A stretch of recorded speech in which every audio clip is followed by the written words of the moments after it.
à tous, j'espère que vous allez excellemment bien. 20h paralympique, épisode numéro 7 aujourd'hui. N'hésitez pas à vous abonner à la chaîne, n'hésitez pas à réagir dans un commentaire, à mettre un pouce bleu, à partager la vidéo si vous pensez qu'elle peut intéresser votre entourage. Vous pouvez poser des questions également dans les commentaires. Vous pouvez également mettre la petite cloche quand vous vous abonnez, comme ça vous êtes au courant des dernières vidéos qui sortent sur la chaîne, notamment les vidéos paralympiques, mais également les vidéos dans d'autres disciplines, notamment sur le cyclisme. En ce moment, il y a la Vuelta, on parlera également de MotoGP, il y aura également une petite vidéo Formule 1 en passant.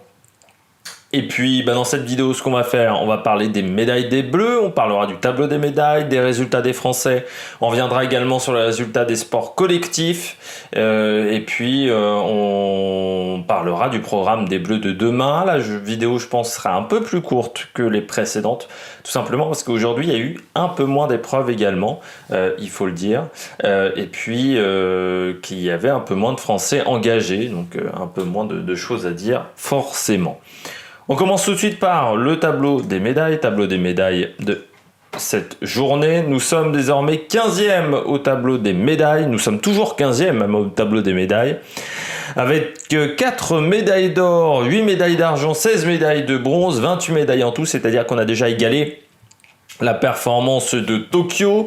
Paralympique à Londres, tiens, on pourra déjà regarder ce qu'on avait fait en 2012. À l'époque, on avait remporté combien de médailles à Londres? Parce qu'on avait fait mieux à Londres. Hein. On avait fait 45 médailles. Donc maintenant, faut aller chercher le score de Londres. Hein. 45 médailles, ça va demander un peu plus de travail. Du côté du tableau des médailles, on continue. La Chine est toujours en tête, donc désormais avec 119 médailles, dont 54 titres. La Grande-Bretagne toujours deuxième, avec 68 médailles, dont 26 titres. Les Russes ont pris un petit avantage par rapport aux Américains avec 19 médailles d'or et 61 médailles en tout. Du côté des États-Unis, 48 médailles en tout et 17 titres. Ukraine, Brésil, toujours 12 titres chacun, 54 médailles pour l'Ukraine, 35 pour le Brésil. L'Australie a 11 titres et 42 médailles en tout. L'Italie a 10 titres, dont 33 médailles. Les Pays-Bas, 10 titres et 24 médailles, c'est-à-dire moins que la France. Et donc la France est 15e, voilà, de ce classement des médailles. Il nous manque des titres, hein, c'est un petit peu notre souci depuis le début de la compétition, c'est un léger manque au niveau des titres, sinon en termes de performance, on est plutôt excellent. Donc je rappelle, 28 le score de Rio, désormais il faudra aller chercher les 45 médailles pour aller chercher le score de Londres qui avait été une belle édition, je crois me rappeler. Londres, on va parler des médaillés du jour, 2 médailles dans cette journée. Je commence par la première, c'est le titre en tennis de table catégorie classe 2 pour Fabien Lamiro, donc qui a réussi à gagner de nouveau en tennis de table, de nouveau dans cette catégorie-là. C'est son deuxième titre et c'est la première fois que c'est arrivé dans cette catégorie-là en tennis de table, de réussir à le faire, le doubler. Et quel match en plus face à Rafał Czuper, le Polonais. Il faut saluer la performance du Polonais qui a vraiment mis en difficulté à certains moments le Français, notamment dans le 4e set, et qui a poussé le match jusqu'au bout, vraiment match très âpre, très disputé. Fabien Lamiro donc qui a remporté le premier set 11-6, qui a perdu le deuxième 12-14, remporté le troisième 11-5, perdu le 4e 7-11 et gagné le dernier 11-9. Et donc nouveau titre pour Fabien Lamiro dans cette catégorie-là en individuel. Maintenant on attendra Fabien Lamiro du côté de l'épreuve par équipe. Ça sera, je crois, à partir de mercredi pour sa catégorie à Fabien Lamiro, mais il y aura déjà des épreuves par équipe à partir de demain. On verra tout ça dans le programme de la journée. On continue également avec, hop là, je remonte la natation. Et du côté de la natation, eh bien, il y avait notre Français, donc, hop, je descends plutôt, Alex Portal, voilà, qui est en finale de la catégorie SM13 en 200 mètres 4 nages. Et la médaille d'argent pour Alex Portal, pardon, il n'y avait rien à faire face à Ihar Boki qui a battu le record du monde, qui est vraiment intouchable. On l'appelle l'ogre. Et ça lui correspond bien, je dirais, au Bélarus. 2 minutes 02 70 centièmes. Donc Alex Portal, deuxième, qui a battu donc le néerlandais, l'américain où ils étaient vraiment bord à bord pendant très longtemps. Et Garachenko qui s'est complètement écroulé dans ses derniers 50 mètres nage libre. Et Alex Portal, vraiment, il fait sa victoire sur la brasse, mais aussi sur cette dernière longueur de nage libre où il a été impressionnant, Alex Portal, où il n'a pas craqué, contrairement à l'Ukrainien ou à l'Américain qui ont été beaucoup plus en difficulté dans cette longueur de nage libre. Il y avait 4 Français en finale. Aujourd'hui, on reviendra sur les autres résultats des Français tout à l'heure dans la suite de cette... même tout de suite, parce que voilà, on a fait les 2 médailles du jour, tout simplement. Donc on va parler des Français qui étaient en finale. Il y avait David Smetanin qui a pris la dernière place du 200 mètres nage libre homme catégorie S4. Il était déjà passé ric-rac pour la finale.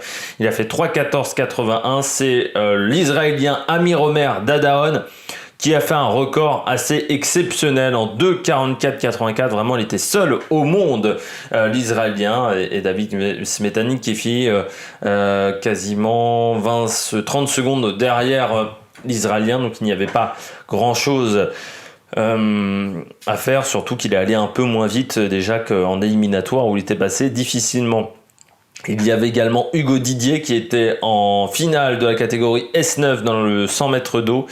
C'est pas passé pour grand chose, 4 centièmes, il rate le podium pour 4 centièmes. On a eu Simone Barlam qui est parti très fort et qui a vraiment animé la course avec Mosgovoy, donc qui fait le record paralympique en 1:01,65 devant Shashkalnao et Odji, l'Australien. Et donc voilà, 4e place pour Hugo Didier qui s'était déjà qualifié. Pas forcément facilement, il avait fini 3e de sa série éliminatoire pour passer en finale. 4e place également pour Laurent Chardard sur le 50 papillon en catégorie S6. Du côté de Chardard, là, ça ne l'a pas fait en finale. Derrière, Jigang Wang, Ongwan Jia et Nelson Crespin Corzo. Là, par contre, il y aura moins de tristesse, je dirais, pour Chardard. 5 dixièmes, l'écart entre lui et le 3e. Donc, il y avait une petite différence, sachant qu'il avait déjà pris la 3e place de sa série éliminatoire. Et puis, on termine donc avec la 4e...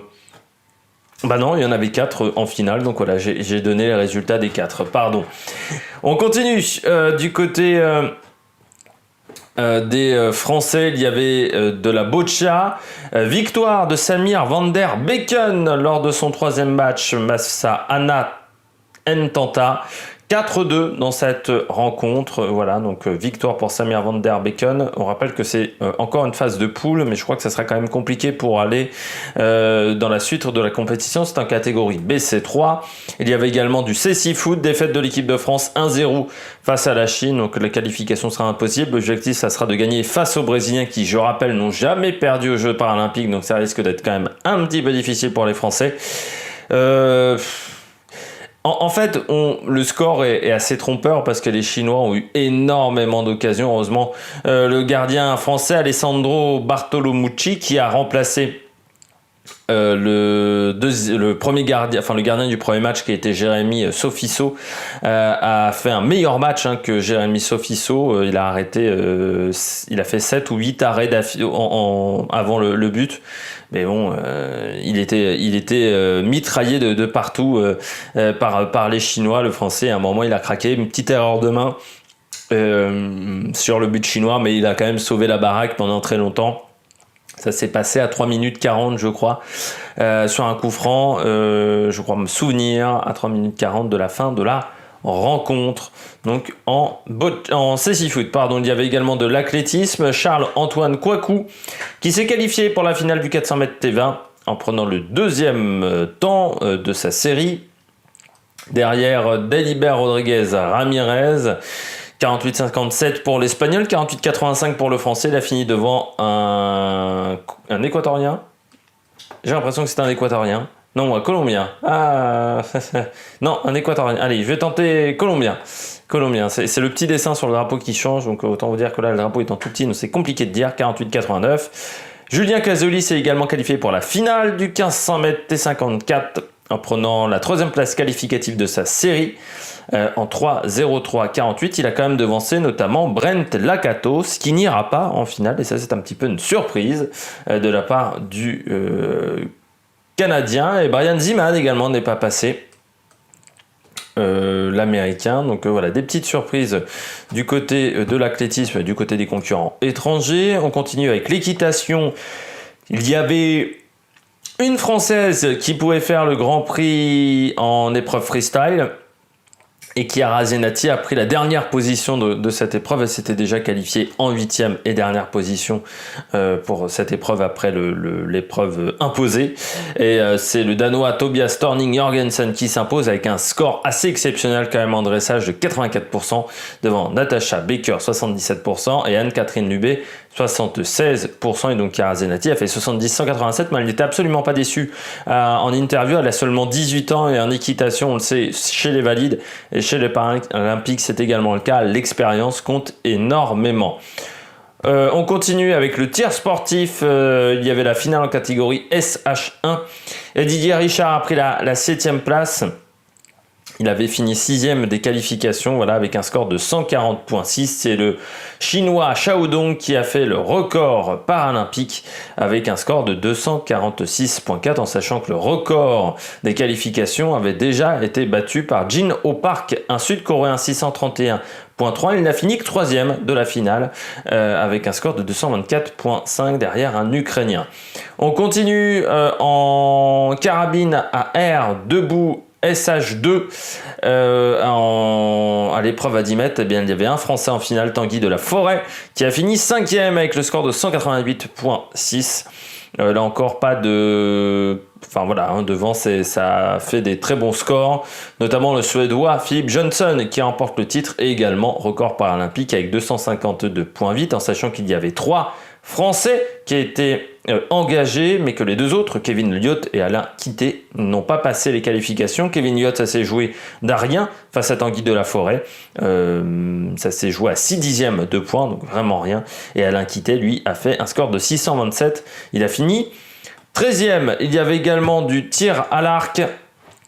L'arc à poulie femme et Julie Chupin qui n'est pas passée en quart après une belle victoire, pourtant en 8e de finale en battant la Chinoise Xing Ruli. Ça n'est pas passé en quart face à l'anglaise Phoebe Patterson-Pine avec un score seulement de 139 alors qu'elle avait fait 145 en quart de finale. Et puis en tennis fauteuil, Stéphane Houdet est passé au 3e tour face à Martine de la Puente sur le score de 6-3, 6-0. C'est passé également pour Nicolas Pfeiffer, 6-2, 6-3. Par contre, Emmanuel Mort a été éliminé.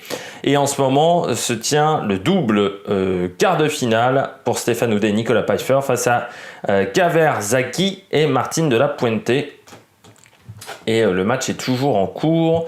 Donc pour le moment, on peut peut-être avoir le résultat en ce moment. Non, bien entendu, ça ne va pas me le marquer. Donc, je ne pourrais pas vous donner le résultat de cette rencontre qui est en cours. Ah, peut-être qu'avec le direct, non, ça ne m'affiche pas le résultat. Donc voilà, il y a voilà, cette épreuve qui est toujours en cours, ce match de tennis. Ah, peut-être si, en passant comme ça, entre les deux, peut-être que je pourrais, voilà, avec le site paralympique, c'est un peu du bricolage. Vous le savez, des fois il y a des petites surprises avec le tennis, donc le double. Est-ce qu'il y a donc le direct pour les Français en ce moment, le live, et je pense que c'est un live streaming, donc je ne pourrais pas vous donner le résultat. Si, les Français ont remporté la première manche 6-3 face aux Espagnols. On a débuté à peine la deuxième. Voilà, score en direct, on a tout fait. On passe maintenant au sport collectif. Du côté des sports collectifs, eh bien, je commence avec le Gold Ball. Le Gold Ball où on a le deuxième, les derniers matchs quasiment des phases de poule. Et pour le moment, du côté des garçons, eh bien, dans le groupe A, le Japon est en tête avec 3 victoires pour une défaite. Pareil, juste devant égalité avec le Brésil, pardon. Les États-Unis sont derrière avec 6 points devant la Lituanie et l'Algérie. Dans le groupe B, la Belgique est toujours en tête avec 2 victoires, 2 défaites. À égalité avec l'Ukraine, la Turquie et la Chine qui ont également 2 victoires et 2 défaites. Groupe très serré.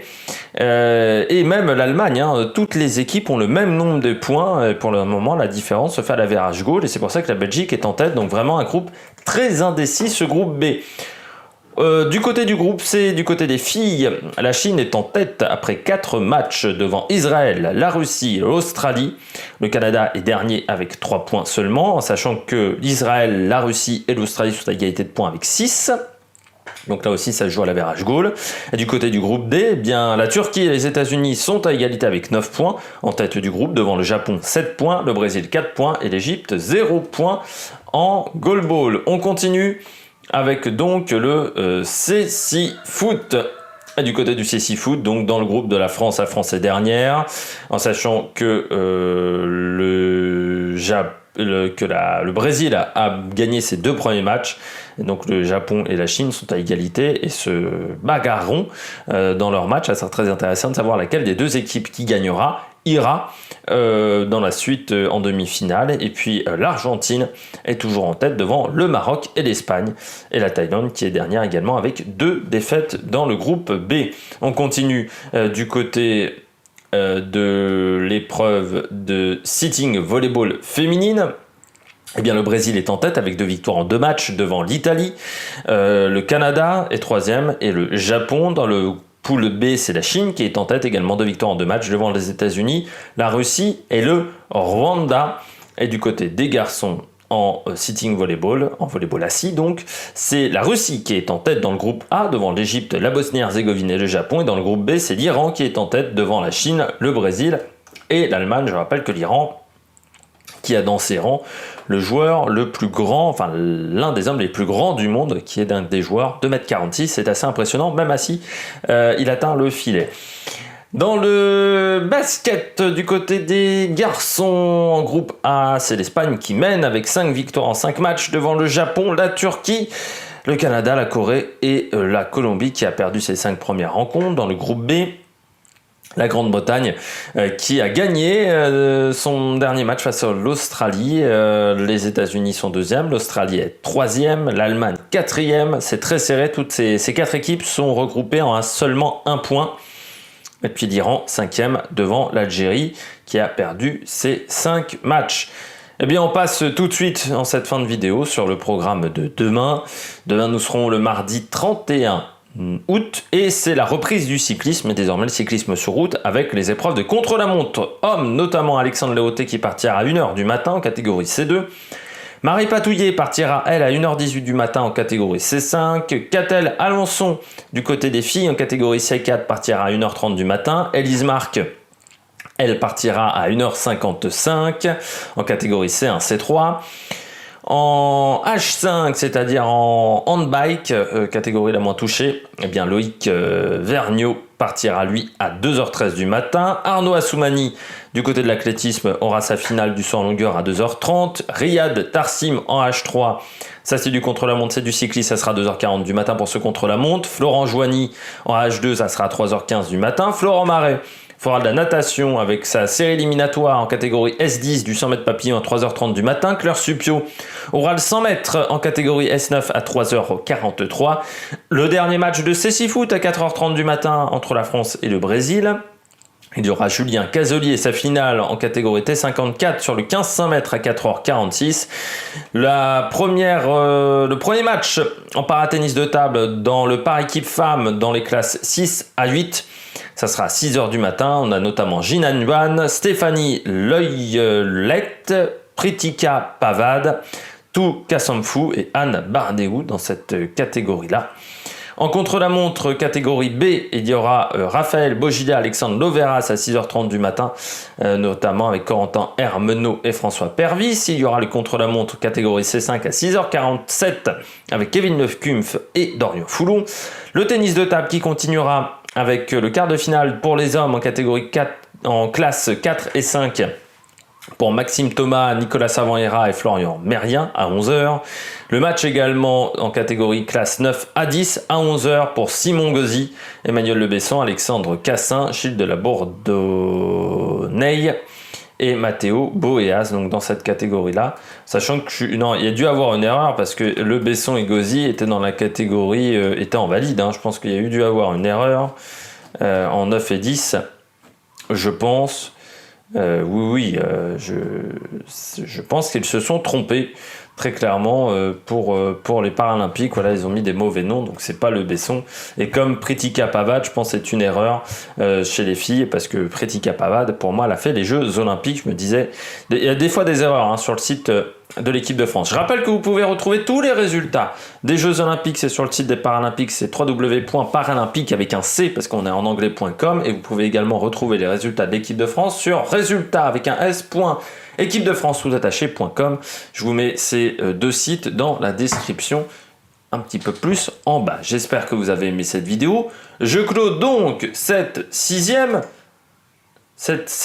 édition, on va arriver à un moment avec les chiffres, cette 7e édition de 20h Paralympique. N'hésitez pas à vous abonner à la chaîne, n'hésitez pas à réagir dans les commentaires, à mettre un pouce bleu. Nous on se retrouve demain, même heure, pour les résultats des épreuves que je vous ai annoncées il y a quelques instants. Allez, ciao ciao sur la Maverick Production.